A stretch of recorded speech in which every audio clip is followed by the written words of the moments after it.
हो गए अपनी चतुरता के कारण, मूर्खता के कारण, वैसे तो मूर्खता के कारण लेकिन अपने आप को अधिक चतुर मानकर, तो उनके संग आगे की बनेगी। मान लीजिए उन्होंने 5 वर्ष 4 वर्ष 6 वर्ष अच्छी भक्ति की, दान भी किया, तो वो गुड अकाउंट में डिपॉजिट हो गए उनके ऊपर सारा क्रियाएं।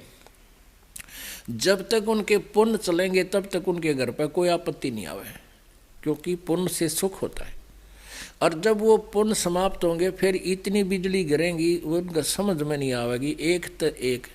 एक व्यक्ति कह रहा था जी, अब दोबारा नाम लिया उसने आके, ने बोला जी 4 साल धक्के खा के ब्रेनमैटी करवा के उसका अपने भी कैंसर शुरू होगी, और उल्टा यहीं आकर नाक रगड़ा उसने। अब उपदेश लिया ये भगवान जाना ठीक होगा कि ना होगा तो परमात्मा की कृपा, लेकिन कर्म बिगाड़ लिए उसने, तो उनके लिए न्यू बनेगी। तो पुण्यात्मा जब तक प्राणी के पुण्य चलते इतने तो भगवान के निकट भी नहीं आता, और परमात्मा और काल के एक रहे हैं। फिर अब जैसे जो बच्चा यहाँ से विमुख हो गया, जो परिवार व्यक्ति यहाँ से चला गया, उसका नाम कट गया विद्यालय से, और जो बच्चे विद्यालय में आ रहे हैं गलती करते हैं, तो टीचर उनके लिए उनके भविष्य को देखते हुए उनको डांटता भी है। होमवर्क क्लास वर्क में गलती करते हैं, नहीं करके लाते हैं तो धमकाता है, उनको खड़ा करता है और उनको खूब टाइट रखे। और वो बच्चे अध्यापक धमकावे और उनके भविष्य को नज़र में रखते हुए, और वो फिर और सुधर के आवे। गुरुजी धमका रहे हैं, पीट रहे हैं, और वो फिर अच्छी तरह सुधार करके आते हैं, तो वो बच्चे सफल होते हैं। और जो अध्यापक धमका दे फिर स्कूल में जा को नहीं, तो फिर क्या बना करते हैं, उनकी ब्रेनमैटी हुआ करती है। अब हम परमात्मा के दरबार में, हम स्कूल में हैं, आप जी परमात्मा के इस मोक्ष वाले, जन्म मरण के रोग कटने वाले, मोक्ष प्राप्ति वाले विद्यालय में आ गए, और ये दास या टीचर है। आप वो मर्यादा भंग करोगे जिससे आपके स्टडी में, परमात्मा के इस अध्ययन में, मोक्ष में, मार्ग में भक्ति भंग करेगा, बाधा करेगा, तो ये दास उनको धमकावेगा और बार बार करड़ा भी करेगा कि तुम गलती करते हो, आगे नहीं करोगे, खबरदार आगे किया तो करो, तो यहाँ मत आना। क्योंकि यहाँ वही व्यक्ति आएगा, वही जिसने परमात्मा को पहचान लिया और सुधार करके आएगा। और जो सुधार करके नहीं आता है तो ना भाई क्या करें, दुख तो बहुत होता है कि ये गया काल के मुंह में। हमें तो पता है, उसको तो नालायक को पता नहीं, पता होता तो जाए नहीं। तो अब क्या कहते हैं कि हमने कोई कष्ट को नहीं, हमें कोई दुख नहीं है, जो यहाँ से विमुख होकर चले गए। और हम वो मंत्र करते हैं, उसी तरह आरती करते हैं, जोत लगाते हैं, हमें कोई कष्ट ही नहीं है। अब अपने आत्मा जब तक आप यहाँ आते रहे वो व्यक्ति, तो हमें 100 बार बताते थे आज पोते का न्यू हो गया, आज पोती का यह गड़बड़ होगी, आज लड़के का नुकसान हो गया, और ईब न्यू के हमारा कोई नुकसान ना होता, हम वहाँ से छोड़ के आएंगे। उसका क्या कारण है, जैसे बच्चे स्कूल में आते हैं, अध्यापक टाइट रखता है, और जो स्कूल में नहीं आते छोड़ के विद्यालय में, वो चाहे गजा बारी लो, टीचर ने क्या लेना देना, अंडे का धक्के खानता, आगे पता लग जाएगा उसको। तो वो टीचर फिर उन्हें उड़ा धमकान ना जा, तू गधे पे क्यों बैठा है, वो तो मजे ले रहा है, वह ठाठ हो रहे हैं मेरे। तो वो लोग गधा पे बैठ गए, जो न्यू कहेंगे हमारा कोई दुख नहीं है। तो परमात्मा उन्हीं को सेट रखता है, थोड़ा बहुत कष्ट भी रखता है, ताकि ये भगवान के चरणों में पड़े रहें। तो इस प्रकार हमने अपने इस मार्ग को सुचारू रखना है। अब क्या बताते परमात्मा, जाके हृदय हरि नहीं और शिष शाखा की भूखे, सो नर उभा सुख सी जो बनदा जारूखे।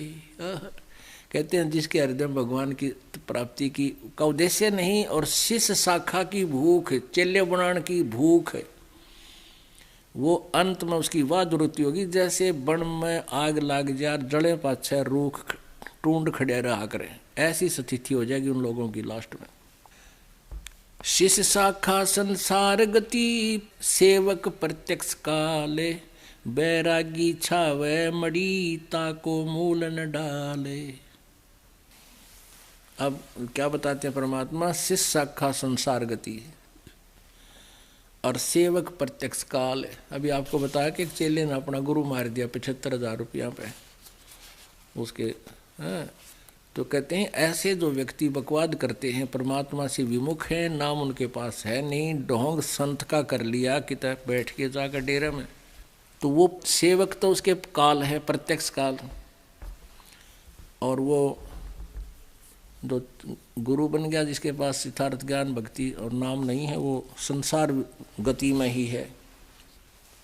पुणात्मा, आप जी का सौभाग्य है कि आपको इस ज्ञान सुन रहा है, आप कोई किसी भी माध्यम से सुन रहा है, कोई पुस्तक भी पढ़ रहा है, कोई सीडी भी देख रहा है, या प्रत्यक्ष आकर यहाँ ज्ञान सुन रहा है।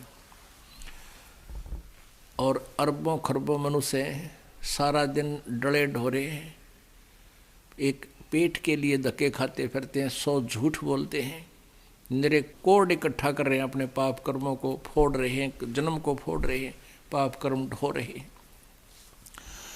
और आप जी को ये ज्ञान हो गया, आपके अंदर कितनी उमंग दी भगवान ने, आप काम भी छोड़ कर आते हो।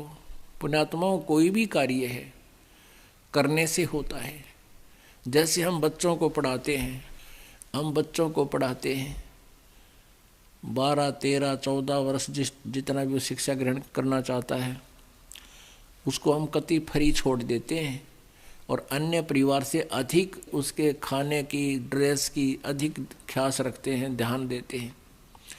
और 12, 13, 16 और फिर ट्रेनिंग करे तो 20 वर्ष तक, 25 वर्ष तक उस बच्चे से हम कोई कार्य नहीं लेते और पैसा भी बाढ़ की तरह फूकते हैं। किस उद्देश्य से कि बच्चा बड़ा होकर के अपने पैरों पर खड़ा हो जाएगा। 25-20 वर्ष के बाद वो लड़का या लड़की 2 रोटी के ब्योंत उसका होगा। अब हम क्या करते हैं, ज़्यादा अच्छी शिक्षा, इंजीनियर, डॉक्टर हैं या कोई IAS IPS बना देते हैं। किस उद्देश्य से कि ये घने धन इकट्ठा करेंगे, बड़ी कोठी बनाएंगे, टी टी करते कार मचा लेंगे। ये उसका दुश्मन होगा आखिर में, क्योंकि उसमें मान बढ़ाई आ जाएगी, माया की हवस बढ़ती चली जाएगी और होगा वही जो उसके भाग्य में है, पहले पूर्व निर्धारित है, वही बच्चे इन पोस्ट को प्राप्त होते हैं। ना तो सभी इसी उद्देश्य से पढ़ते और पढ़ाते हैं। तो हम परमात्मा के विधान को भूल गए, अपनी जीव संज्ञा सोच से हम नरे निकम्मे हो गए, हम अपने हिसाब से पापी हो गए, माया पुजारी हो गए, आपस में द्वेष हो गया, चतुर हो गए। तो इस सारे दोष को समाप्त करने के लिए हमने परमेश्वर कबीर जी के इस अध्यात्म ज्ञान की अति आवश्यकता है। इस अध्यात्म ज्ञान के सुनने के बाद फिर परमात्मा की तरफ रुचि भी बढ़ेगी और शांति भी होगी। तो इसके लिए अब ज़्यादा से ज़्यादा समय भगवान के लिए निकालो। जो इस ज्ञान को समझ चुके हैं वो तो अपना सिर पर पैर रख लिया उन्होंने, तो दास देख रहा है, सत्संग में भी आते हैं, सेवा भी करते हैं, बाकी समय में भी आते हैं। और फिर यदि वो नियम में रह रहे हैं तो देखना उनकी क्या मौज करेगा परमात्मा, यहाँ भी सुख देगा।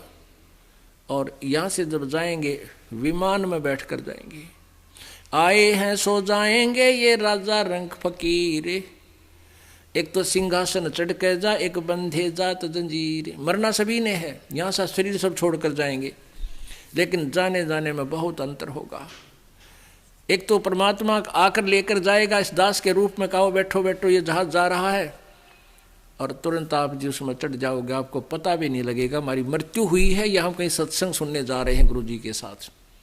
और जो भक्ति नहीं करते उनके अंत समय में ऐसी ब्रैन माटी होगी, टट्टी पेशाब निकल जाएगा। आप देख लेना कभी ऐसा कोई व्यक्ति की मृत्यु होता, चाहे कोई किसी भी बड़ी पोस्ट पर हो, उसका देखना कितना बड़ा धनी हो, जिसके पास ये सत भक्ति नहीं है उसकी मृत्यु देखना, टट्टी और पेशाब निकल। इसको नहाते किस लिए हैं, इसलिए स्नान कराते हैं, उसका बुरा हाल होया पावर टट्टी माए निकटी कपड़िया के वहाँ है लाड़ पड़ जाए, तो फिर उसको नुआवा, अब फिर नुआवा जब वो कति फूकण की तैयारी हो ली। कहने का भाव ये है कि जो वो तो क्यों डरते हैं, क्योंकि यम के दूत इतनी भयंकर आकृति दिखाते हैं उसको शरीर छुड़वाने के लिए, ना फिर सीधे बाले ठोक अंदर से वो भयभीत होकर के उस टट्टी पेशाब निकल जाता है। जब वो डरता हुआ उस शरीर को छोड़कर भागने की चेष्टा करता है, फिर उसकी बाजू पकड़ लेते हैं सूक्ष्म शरीर में वो यम के दूत। और जो परमात्मा आते हैं, जो परमात्मा की भक्ति करते हैं, उनको परमात्मा विमान में बैठाकर लेकर जाएगा। कहते सतगुरु शरणा आकर फिर धर्मराज डर कैसा, यम के दूत भी निकट नहीं आ सकते। एक भक्त बता रहा था जी, मैं सपने में मर गया, यम के दूत आए मुझे लेकर चले। मैं बोला अरे कि चले भाई, चल सत्संग में चलाएंगे। मैं उनके साथ हो लिया। आगे जाके वो कहने लगे कहाँ ले जा रहे हो मुझे, सत्संग तो नहीं है, ये सामने लिख रखा है यमराज यमदूत। ने बोला तुझे धर्मराज के पास पेश करेंगे, फिर तेरा बकल तारेंगे। बोला मेरा और उनकी लड़ाई होगी कि तुम्हारा और हमारा के मेल भाई, हम तो कबीर जी के चेले हैं, शिष्य हैं, कबीर जी के उपासक है, हमारा कबीर इष्ट है, हमारे गुरु जी ये हैं, और हमारा थारा कोई मेल नहीं, धर्मराज काम नहीं जाया करते, भाग यहाँ से। उनकी लड़ाई होगी शुरू। एक तो लड़ेगा, एक बाज के उस धर्मराज के पास गया, कहने लगा जी एक न्यू का है, हम तो कबीर जी के पुजारी हैं और उनके शिष्य हैं ऐसे ऐसे, और हमारा तुम्हारा कोई मेल नहीं, तो गुट्टों गुट्टा हो रहा है हमारे साथ।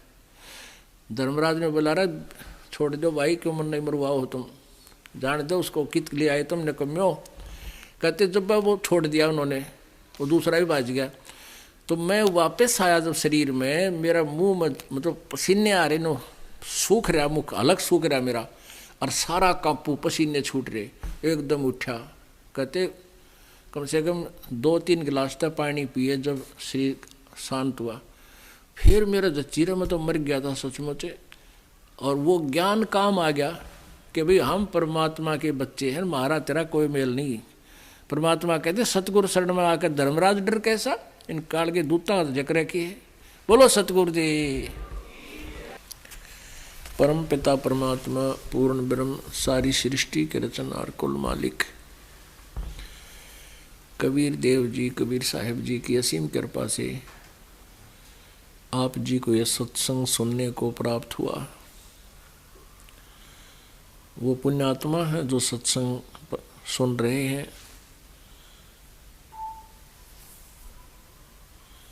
आज के कलयुग में